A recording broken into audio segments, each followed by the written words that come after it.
Hello, everybody. Please welcome to this live session today. And I think everything is going fine for the first time ever. So there's no glitches. That means I'm learning. Fantastic, fantastic. So, yes, let's get started. This is our live session. So, I already have some questions, and so Yuki Haneda has asked me, how can we cope with some foreigners trying to impose their culture and religious extremism in peaceful countries like Japan? Yes, unfortunately, religious extremism and cultural extremism is a reality that we are living in. So I know where you're coming from because I also work with Japanese. I work in Japan, so I know that there are certain uh, news items that are pertaining to this problem recently, especially. So I also heard the news, and I can't understand it completely. But one thing that I know is that religious extremism and cultural extremism is not good. And it's very unfortunate that in a country such as Japan, where there's no uh, religious extremism of any kind, but it's happening. So if that happens, that's very unfortunate.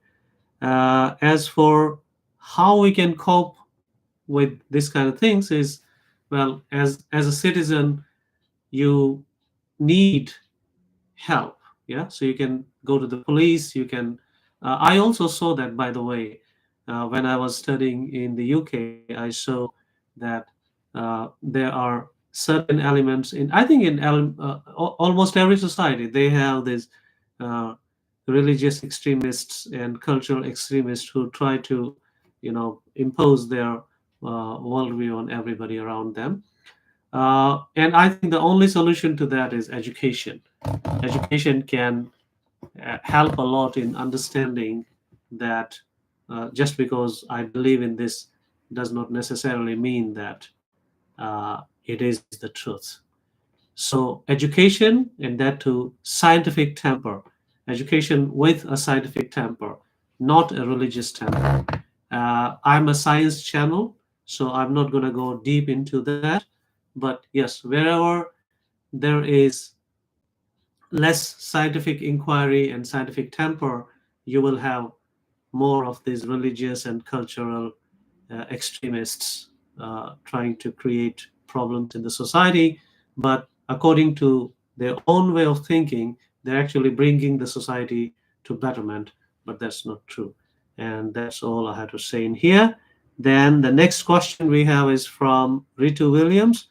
Why do people in power can't let go of it? Okay. Um, Again, it's not very, it's, yeah, okay. I'll try to answer it. I'm not an expert on power, especially I think you are pertaining to political power. But as you can see, especially now in the world that we are living in now in 2024, we have a lot of countries that are controlled by people or parties or systems that have stayed in power for a really long time. And despite them becoming less and less effective in using that power, they're still clinging on to it. That's, I think, because that's what power does to you. Power corrupts. Power gives you a feeling of, being greater than what you actually are. And that's the problem with power. Power is the most addictive thing, I think. More addictive than alcohol and drugs of all kinds is power. So once you get used to power, it's very difficult to let go of it, simply because you define your identity with being powerful. And so that's why in democratic systems, you have separation of power. In democratic families, you have separation of power. Uh, for example, in a democratic family, the person who makes the income, who earns the money, the breadwinner, is usually not the one who makes the financial decisions as well. So in a traditional democratic family, let's say the father or mother, whoever is the bread maker, the breadwinner, will get the money and then give the money to the other partner, who will then run the household, which is more democratic. Similarly, in democracies, you have the executive, the judiciary, and the what's the third one? Sorry, I forgot.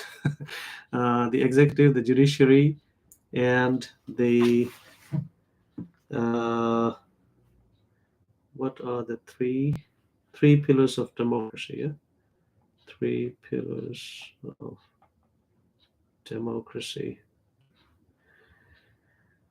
Da-da-da-da-da.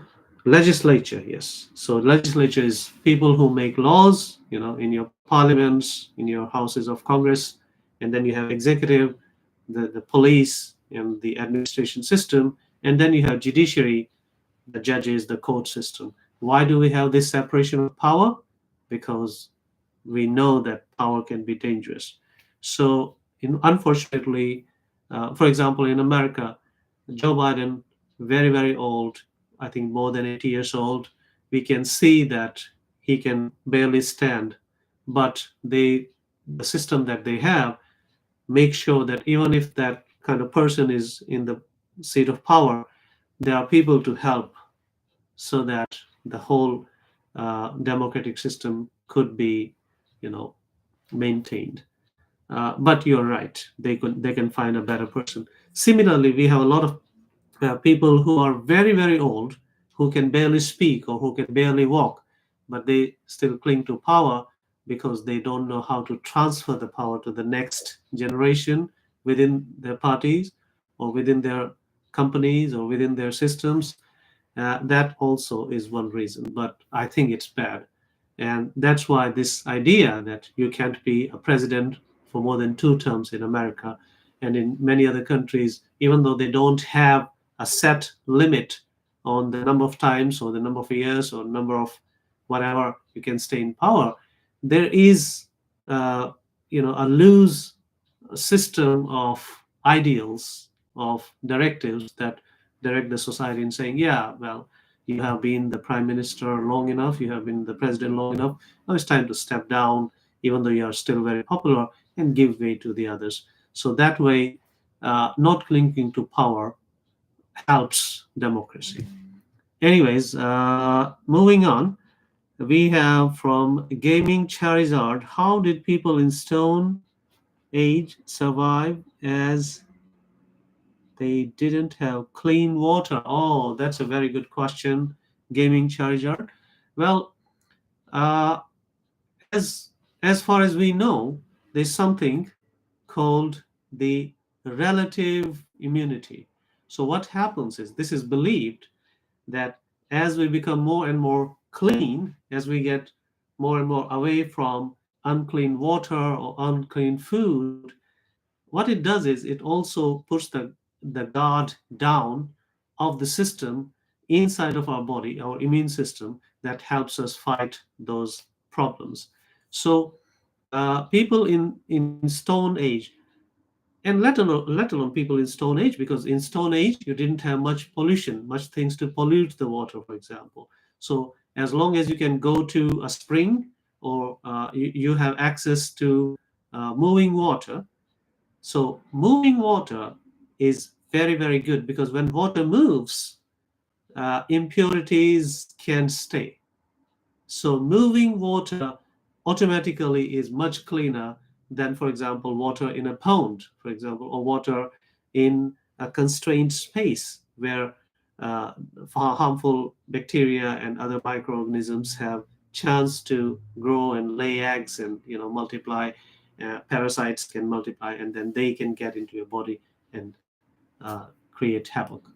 So as long as in Stone Age, as long as you had access to running water, moving water in the form of springs and geysers and rivers, uh, you were safe. So if you look at Stone Age, especially the later part of Stone Age when we started doing agriculture, most of these Stone Age, Paleolithic civilizations, they were concentrated. The societies, the colonies, the villages were concentrated. They were situated very near to the source of water that's moving. So, river water, for example. So, that would help. Then there were certain ways of filtering the water. We knew that if you boil the water, it's much better. We didn't know, for example, probably people didn't know that there's bacteria which is killed by boiling the water, but people knew that if you drink water from a hot spring, for example, which is a natural thing, well, then you have less chance of dying from diseases.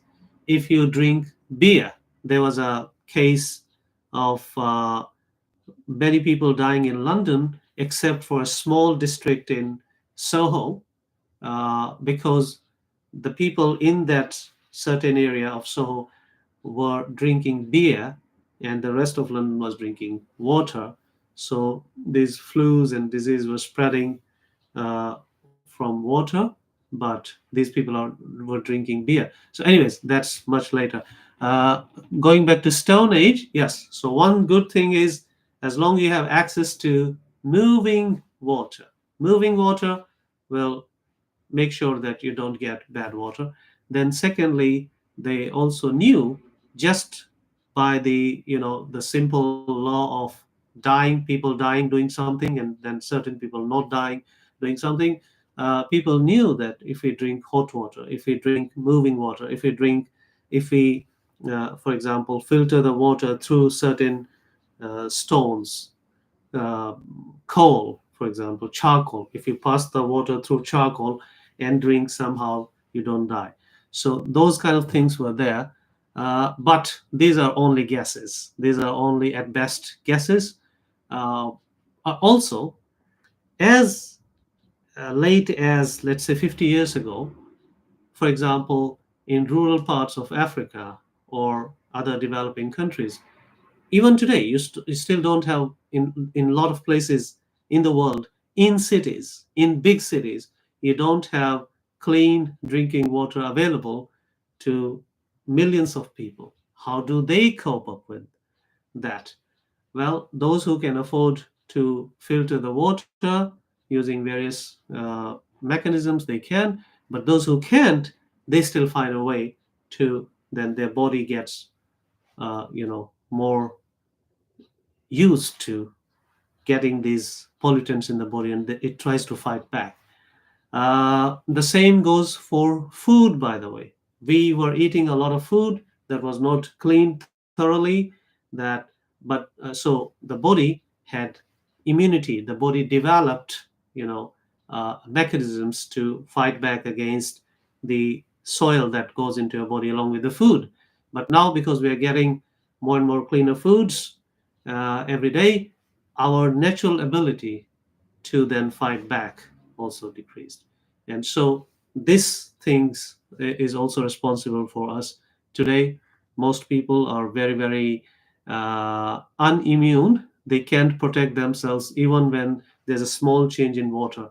I remember, because I traveled a lot during my childhood. Every 1 or 2 years we had to change houses, things like that. uh, Sometimes in different states, sometimes places that were 2,000 away, 2,000 kilometers apart.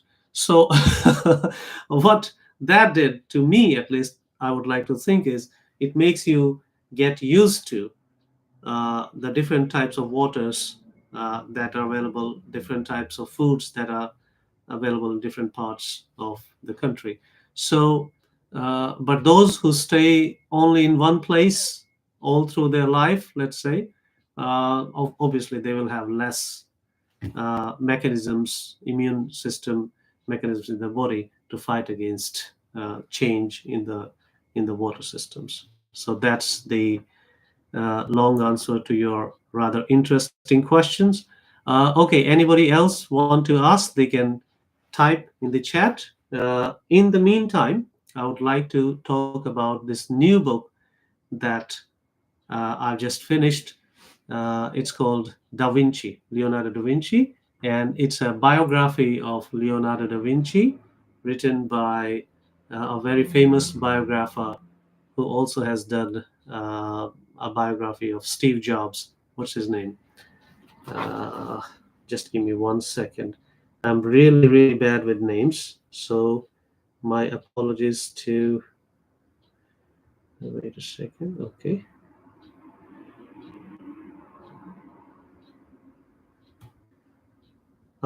You can't post your questions. Yes. To post the questions, you will have to be a subscriber. So if you are not yet a subscriber, just click subscribe, and then within 1 minute, you will be automatically be able uh, to post your questions in the chat window. Okay, we have a new question. Why do all the animals die at different age? Oh, that's a very interesting question. Yes, uh, this is a very good question. So, uh, sorry, there's a lot of allergens in the air. As you know, this is the time for cherry blossoms in Japan. So there's a lot of pollens in the air, and usually this is not a good time for me, for my sinuses, basically. But I'm today I'm just lucky it's not as serious. Anyway, coming back, why do all the animals die at different ages? Yes. So to be honest, there's no simple answer to this amazing question, but there are many things that pertain to, yes, there must be some reason. So there's something that that's called the size life correlation. So the size of the animal, the physical size of the animal, and the age of the animal are correlated. Not always, but mostly. So for example, if there's a small animal, and I'm talking here about mammals, okay, I'm not talking here about microorganisms, but because by animals I suppose that we are talking about mammals, mostly mammals. Yeah, that's what we mean by animals. So if a mammal, if an animal or mammal is small in size, then they will live a much smaller lifespan. And if an animal is bigger in size, such as an elephant, they will live much longer lives. So let's take some examples. We have, let's take mouse. Well, mouse and humans we can't take because we are exceptions. Mice and humans are exceptions to this size to longevity correlation graph. So let's take some other mammals. Okay, let's take, for example, frogs, or let's take small tortoise and big tortoise. The Galapagos tortoise lives much longer than, let's say, a small pond turtle in Japan. Why? Because of the size differences. But why does that happen? So what happens is some scientists have tried to find why does the size dictate the longevity of the organism. Because think logically, the bigger an organism becomes, the more cells they will have, and the more diversity of cells they will have.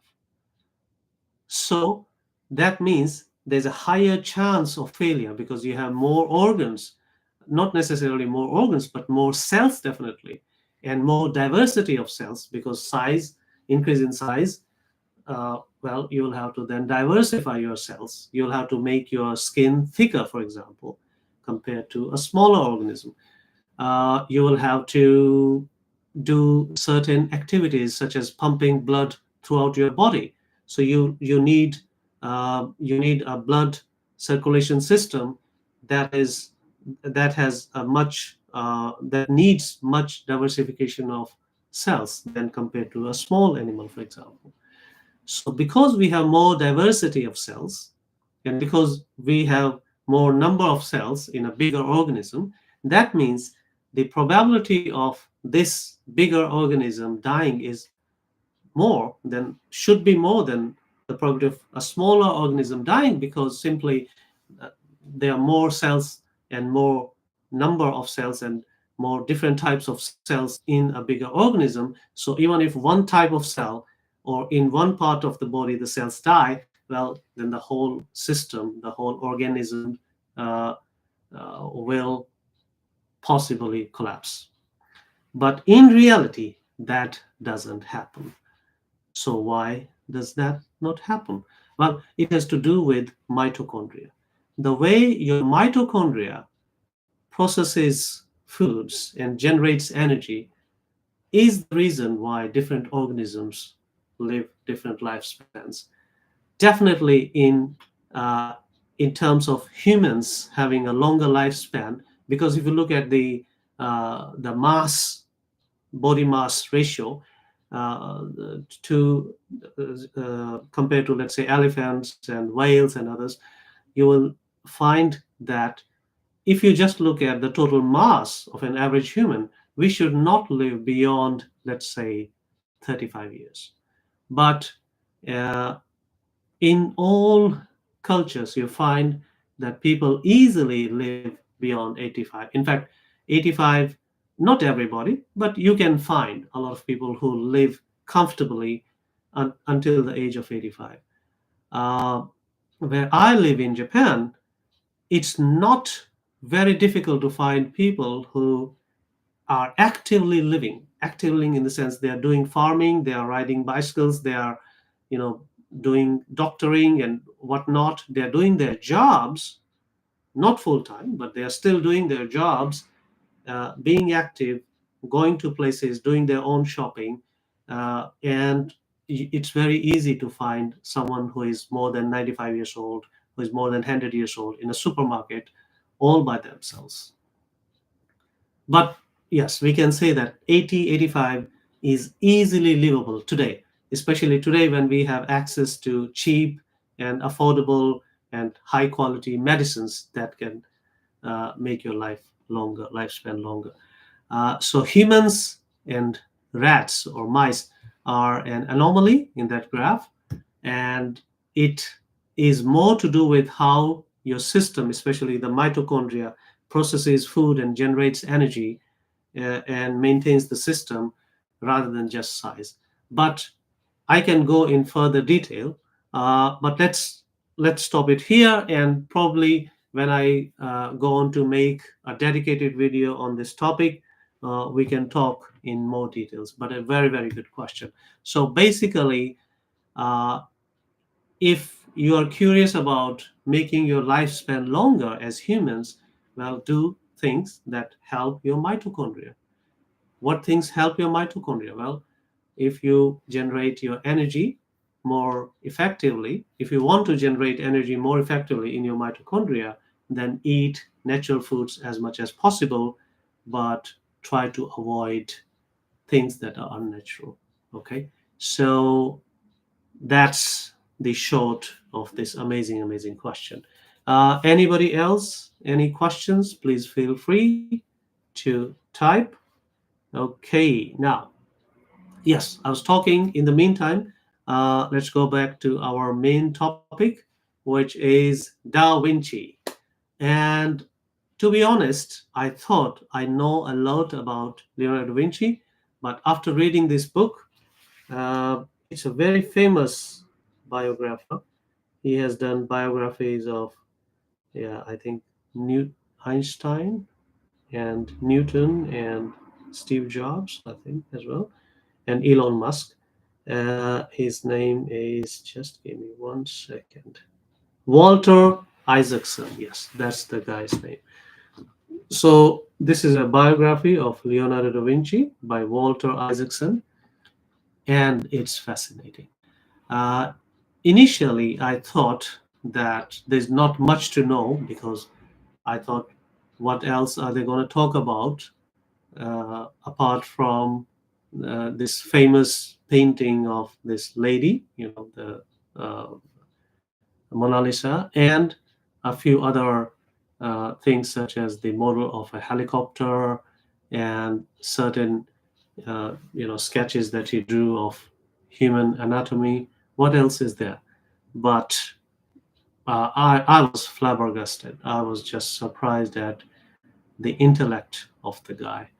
Uh, that said, yeah, the one thing that I learned that I didn't know, one word that I learned was sfumato. And when I went into detail, actually, when Walter Isaacson went into the detail of how Leonardo da Vinci discovered this sfumato effect, because basically because he was curious to know about how the eyes work. And so he dissected the eyes of. Oh, wait a second. We have a new question from Gaming Charizard. Thank you, Gaming Charizard. You are asking very, very good questions, by the way. Who are some people better than others in a specific thing, even without any practice? Okay, I suppose you're asking why are some people better than others in a specific thing, even without much practice? Yeah, even without. Wait a second. Without any practice. Yeah. I don't know anybody who is better than others in any specific thing without any practice. It's probably that you don't see them practicing, and so that you think, well, they never practice, I never see them practicing, but they are still very good at, for example, this musical instrument, or this I don't know, mathematical skill, or solving these puzzles, that the Rubik's cube and things like that. And they are very good at chess, things that we generally uh, attribute uh, to a better brain. Yeah. So I don't know anybody who can be better at a specific skill without any practice. But I know some people who practice less than others and they're still good. So there are many factors that make a person better than others in a specific thing. And just for example, let's say today in one of my lessons, I was talking about Phelps, the international swimmer who got the maximum number of Olympics medals in swimming. So Phelps is very, very skilled, no doubt about it. And the record that he has, I think he got 26 or 36 Olympics medals in total, which people say nobody will be able to equal in the foreseeable future. We don't know, but that's what people say. So why does Michael Phelps do better than other swimmers? First is his physiology, his body shape. He has long arms and very short legs compared to his total body length. And this biological anomaly is perfect for a swimmer. A swimmer needs longer arms and shorter legs so that they can swim faster. And he has it naturally. But that's only one part of it. So that's what you call the nature part of it. And talent is always a balance between nature and nurture. What is nurture? Nurture is how do you develop the natural ability. So first you find the natural ability. For example, if you're good at, let's say, Rubik's cube, or if you know how to play chess. So usually these things are found in small children. Small children can do these things better than other small children. Then we say, oh yes, this child has a better skill, or is more she or he is more talented than others in their age group. So it also has to do with age. Okay, so that's the nature part. Once you get the nature part, the second part is, and the more important part, is nurture. How do you develop that skill? And my dear friend, I can tell you, without practice, you can't develop your natural skills. I made a video, I think, about what is talent, and if you want to be talented, if you want to be called an expert or talented, you need what you need to do. So I have developed a technique called the triple O, observe, and then, sorry, what's it? Oh, sorry, yes. Give me 1 second, please. Am I still live? What? I hope I'm still live. Anyway, let's continue. So, the triple O technique is observe, originate, output. What is observe? Yes, you're live. Thank you. So, observe is once you are naturally good at it, start observing this activity, this set of things that you need to do. For example, if you want to become a better chess player or table tennis player or Rubik's cube player or mathematician or physicist, start observing things that others have done. Start observing it deeply and more concentratedly than anybody else. Once you observe things, you start understanding things. The second part, after you observe things and you understand things, then you go on to the second stage, which is originate. You know the patterns, you see the patterns, you see the patterns in the Rubik's Cube, you see the patterns in chess, you see the patterns in table tennis, how to do a spin, how to make a shot, how to make a backhand, front hand, the same for cricket, football, whatever. Mathematics, how to do a calculation faster, better. And once you master that, once you're good at observing things, then you originate your own patterns. And when you originate your own patterns, you should do that with proper feedback. So that's where the role of a coach or a mentor or someone who can help you become better comes in. And there's a very good book called Peak, Peak. Again, I'm sorry, I'm forgetting the name of the writer, but it's one of the best books that I have read on deliberate practice. So this book is dedicatedly about how to use this idea of deliberate practice. And the writer, just give me 1 second. I usually write down the name of the writers in my notebook on my phone. Do we have the name? Let's see. No, I'm sorry. But the name of the book is Peak. And it's a bestseller book, so you'll find it easily. And this book changed my way of thinking about what talent is and how to nurture it, and why nurture, practicing OOO is more important than just being natural and doing nothing about it. So what he suggests, the writer in the book Peak, is that actually, for example, there are people who are very good at doing the music of Beethoven or whatever on the piano. And so the piano thing or the table tennis thing or the chess thing, if you have a good coach who can give you honest and timely feedback, when you originate your own ideas and then help you become better and better, that's when you reach your peak. And that's called deliberate practice. The third one is output.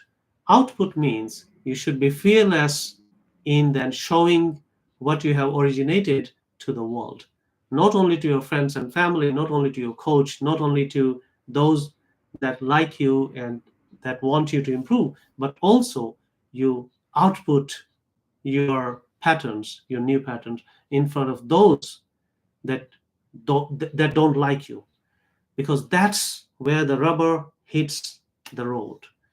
That's the real teacher for you. So because there's a lot of research that has gone into how people can become better in a certain set of skills. So many people talk about safe environment. Yes, safe environment is important, but only in these two stages of observe and originate. In the output stage, you go out in the world. For example, in cricket, you can practice in the nets, or in football, or all these sports of different types. You can practice as much as you like in the nets, but until and unless you go out and You you play in front of, let's say in cricket, you go out to bat in front of a person that you have never faced, that you don't even know their technique. You don't know if they will throw the ball straight or spin or whatever. And you still try to play it and you still score. That's the output, because there is no safe space there. There is no coach, no motivation, nobody to motivate you on the spot. After, yes, of course, but then that becomes the part of originate. But output is important. And when you do this output thing, you should be at peace. You should be very, very calm and composed. And that's when you reach the state of flow. Things just flow without the fear or greed of things. So that's the short of how can people become better than others in a specific thing. Yes, specific thing is important, but safe environment uh, can be, you don't need safe environment all the time. Without any practice is not possible. You need practice. And I think in one of the videos I gave you the example of one of the most highest IQ people in the world. Chris Langan is his name. But he's not very successful by the standards of the society. He's not a rich man. He doesn't run a company. He doesn't have a steady income. He is brilliant, no doubt about it. He has very high IQ. Some people even argue that he has an IQ higher than Einstein. But he couldn't use this natural IQ to, become better at one specific thing. So he was a bouncer outside of a club for some time. He never finished university. He is now a farmer, and he is still a brilliant man. The fact that I'm talking about Chris Langan in itself, is something great, isn't it?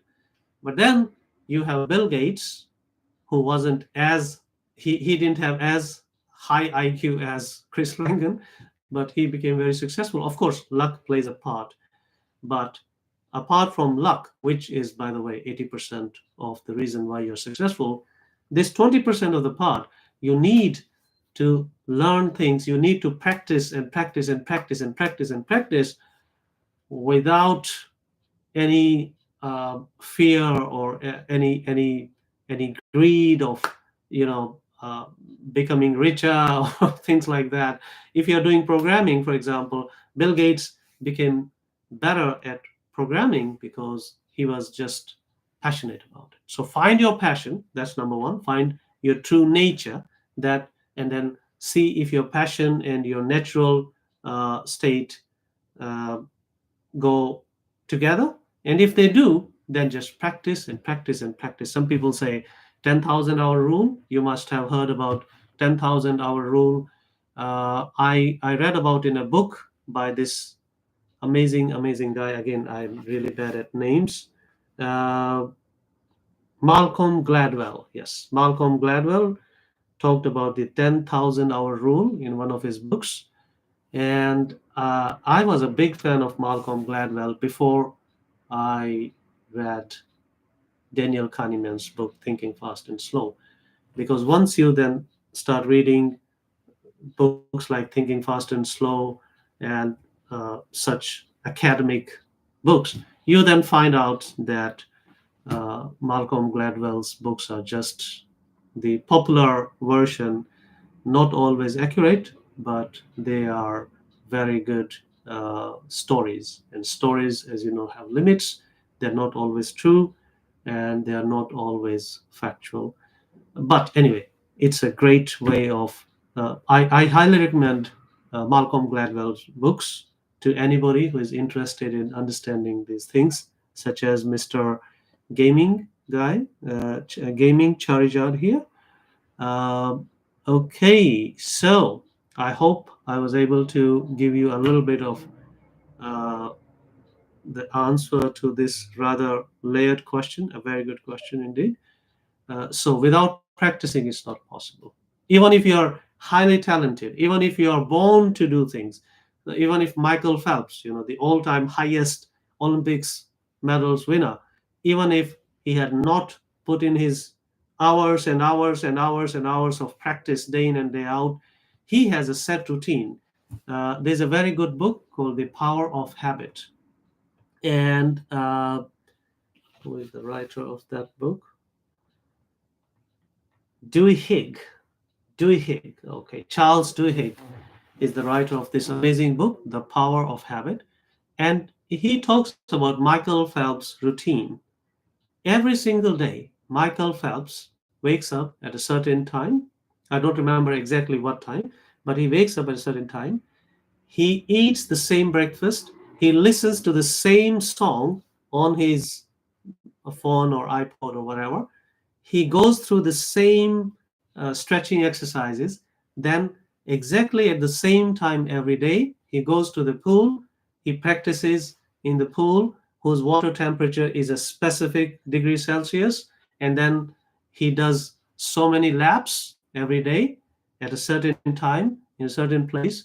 So that's where he does his practice. When you do practice, yes, you need a safe environment. You need a predictable environment. You need to do it very, very regularly. And then you become better and better, because first you do observation, you observe yourself, you originate new patterns, and then you start outputting them. But that will not happen without practice. So practice is a must do. Even those, we don't know if you need 10,000 hours. I couldn't find any credible research that could say that, yes, 10,000 hours are enough to reach an expert level.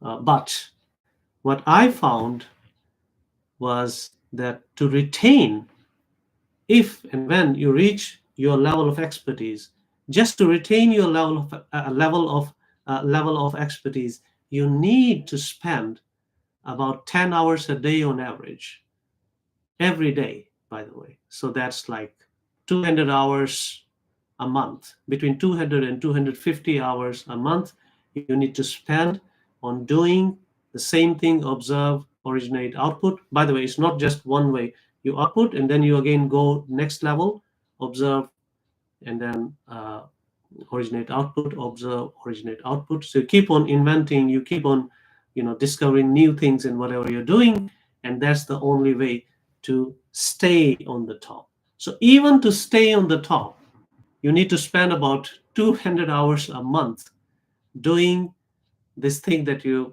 want to be an expert in and day out. So multiplied by 12, how much is that? 2,400 hours. Yeah, between 2,400 hours and 3,000 hours. So let's say, 3,000 hours a year is what Michael Phelps will have to spend just to stay on the level that he is now at. So without practice, it's not possible. It's possible that you don't see people practicing. That's possible. Uh, I remember when I was in 10th class, there was a guy who was considered to be a genius. He was he was the class topper, and we never saw him studying. We saw him. You could find him in the stadium playing football and basketball and whatnot. But I came, I became his friend, and I found out that yes, he does all these things, but he has a set time, and the time is from 8:30 p.m. to 11:30 p.m. every day. He just studies and revises, and he also taught me this amazing technique of visualization, which I used in my 10th class. So he was a year senior to me. So these kind of people, they make you believe that they're not practicing. The guy or the girl who is always found at the park or at the stadium or at the gym or at the table tennis court doing what they like to do, but they have a specific routine. So routine, the habit. So if you want to get successful, if you want to get uh, better, than others in a specific thing. You need to put in the practices on a regular basis at a specific time in a specific place every day. So that's the answer to that. Very good question. Okay, now we have got how much more time? We've got about 10 more minutes. Wow, time flies, yeah, when you enjoy doing something. Brilliant. Now, yes, talking about how do we know if you have, sorry, this mastered a thing. Oh, brilliant. Yes. How do we know? Yes. So once you reach that level, then as I said, the output stage has to be done in front of people and not necessarily good people.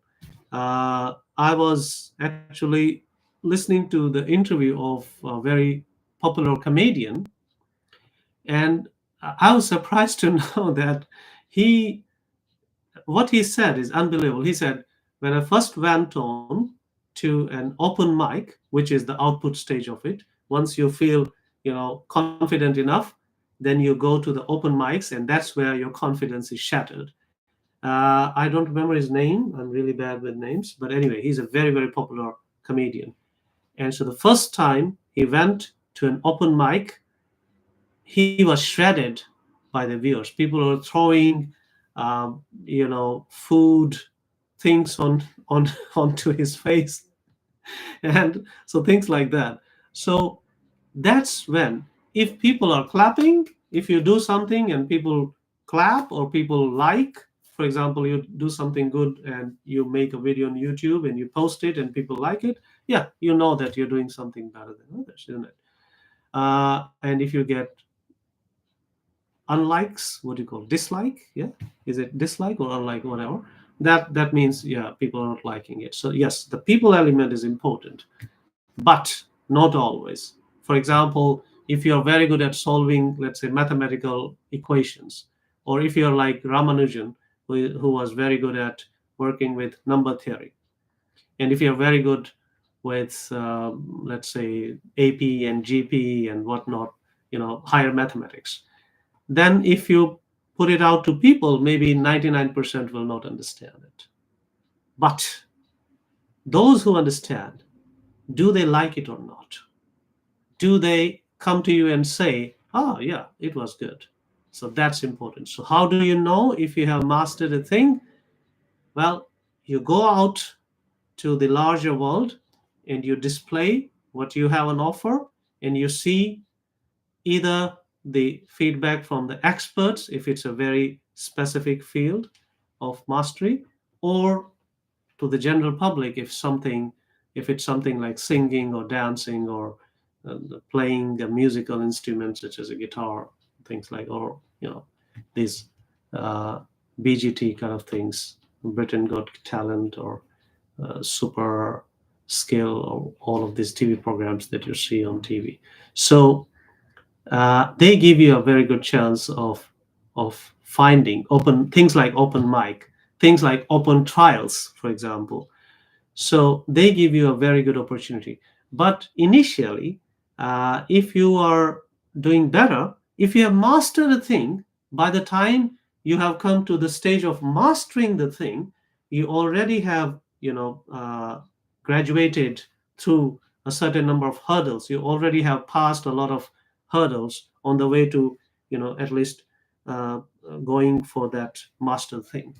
And so on the way, a lot of people, experts and non-experts, and people who like you and people who dislike you, your teachers, your parents, your friends, your enemies, they will tell you if you're good at it or not. And you will also know, because uh, whether you love it or not, we are living in a comparative world. You become a master in something because compared to others, you are better than others. Compared to others, you are better in that specific skill, so you're a master. So you will know. That's the nature of mastering something. I know a very good friend of mine who can do the Rubik's cube in 10 seconds. It's unbelievable, but I think something he has done it so many times.